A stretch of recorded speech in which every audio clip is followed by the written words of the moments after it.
नमस्कार, मेरा नाम आलोक है। आप लाइव स्ट्रीज देख रहे हैं। ये वीडियो हम आप तक लेकर आए हैं क्योंकि आपको बताना ज़रूरी है कि बिहार में जो आईपीएस ऑफिसर कार्य कर रहे हैं उन्हें क्या गालियां सुनना पड़ता है, उन्हें क्या गालियां दी जाती हैं।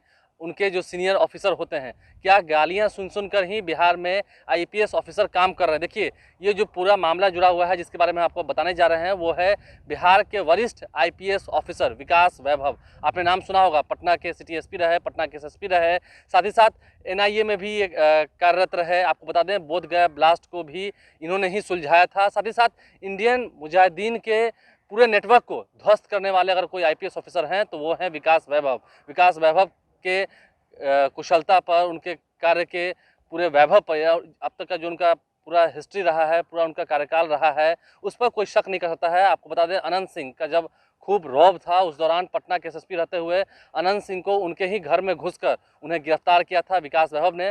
और विकास वैभव वरिष्ठ आईपीएस ऑफिसर रहे हैं। लेकिन एक ट्वीट सामने निकल के आया है, एक ट्वीट, ऐसा ट्वीट जिसे देखने के बाद आपको शर्मिंदगी महसूस करनी पड़ेगी, क्योंकि आईपीएस ऑफिसर होना अपने आप में गर्व की बात है। और काफ़ी जब पुराना इतिहास बेहतरीन रहा हो, पुराना जो कार्य किया गया है समाज के लिए, समाज में जो दहशत फैलाने वाले लोग हैं उन्हें पकड़ा गया है, एनआईए की टीम में कार्य कर चुके हैं, उसे लीड कर चुके हैं कई दफ़े, कई जब टीमें बनी हैं उसको, तो शर्मिंदगी महसूस होती है। विकास वैभव ने क्या लिखा है, तस्वीर देखिए। विकास वैभव ने लिखा है, मुझे IG home guard and fire services का दायित्व दिनांक 18 अक्टूबर 2022 को दिया गया था। मौजूदा समय में विकास वैभव जो हैं वो आईजी हैं होमगार्ड और फायर सर्विसेज के। उन्हें दायित्व दिया गया 18 अक्टूबर 2022 को। तब से ही सभी नव दायित्वों के निर्वहन हेतु हर संभव प्रयास कर रहा हूं। प्रतिदिन तब से ही अनावश्यक ही डीजी मैडम के मुख से गालियां ही सुन रहा हूं। रिकॉर्डेड टू, यानी कि जो डीजी हैं फायर सर्विसेज की शोभा अहोतकर, शोभा अहोतकर भी वरिष्ठ आईपीएस ऑफिसर हैं। शोभा अहोतकर क्या विकास वैभव को रोज गालियां देती हैं, प्रतिदिन उन्हें गालियां सुनना पड़ता है। वो लिख रहे हैं, ट्वीट कर रहे हैं, और उन्होंने लिखा है रिकॉर्डेड टू, यानी कि उनके पास रिकॉर्डेड भी है, सबूत है। परंतु यात्री मन आज वास्तव में द्रवित है, यानी कि काफ़ी ज़्यादा ही दुविधा में है, काफ़ी ज़्यादा कह सके तो मन को ठेस पहुंची है।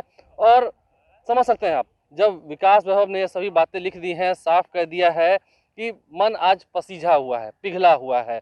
और क्यों ही ना पिघले, डीजी मैडम प्रतिदिन गालियां क्यों दे रही हैं विकास वैभव को। विकास वैभव बिहार के वरिष्ठ आईपीएस ऑफिसर हैं और प्रतिदिन उन्हें गालियां सुनने को मिलती हैं, ये एक बड़ी बात। समझ सकते हैं आप, बिहार में कार्य कर रहे आईपीएस ऑफिसर को उनके ही सीनियर ऑफिसर जो खुद आईपीएस हैं शोभा अहोतकर, उनका भी कार्यकाल काफ़ी बेहतरीन रहा है। हाल ही में जब पटना के विश्वेश्वरैया भवन में आग लग गई थी तो कैसे शोभा अहोतकर भी उस दिन भड़क गई थी, क्योंकि अन्य जो अधिकारी थे वो अपने कार्यों का जो निर्वहन है, दायित्वों का निर्वहन है, वो ठीक से नहीं कर रहे थे, इसलिए शोभा अहोतकर भी उस वक्त भड़क गई थी। लेकिन शोभा अहोतकर क्या विकास वैभव को प्रतिदिन गालियां दे रही हैं? ऐसे में आईपीएस ऑफिसर क्या बिहार में कार्य कर पाएंगे? समझिए उनकी कार्यशैली पर। हालांकि ये ट्वीट बाद में डिलीट कर दिया गया है। ये ट्वीट हम आपको इसलिए दिखा रहे हैं, विकास वैभव से भी हमने बातचीत करने की कोशिश की लेकिन बात नहीं हो पाई है। फिलहाल विकास वैभव लगता है कुछ कहना नहीं चाहते हैं, क्योंकि उनका मन पिघला हुआ है, पसीजा हुआ है, जैसा कि उन्होंने कहा है। अब ऐसे में विकास वैभव क्या इस दुखी मन से, इस पिघले हुए मन से क्या सही में अपने दायित्वों का निर्वहन कर पाएंगे? कि कोई भी आईपीएस ऑफिसर, आईपीएस बनना कितना मुश्किल काम है, कितना कठिन काम है, और इतने सारे कार्य करने के बाद हमने आपको उनके कार्य भी गिनवाए हैं।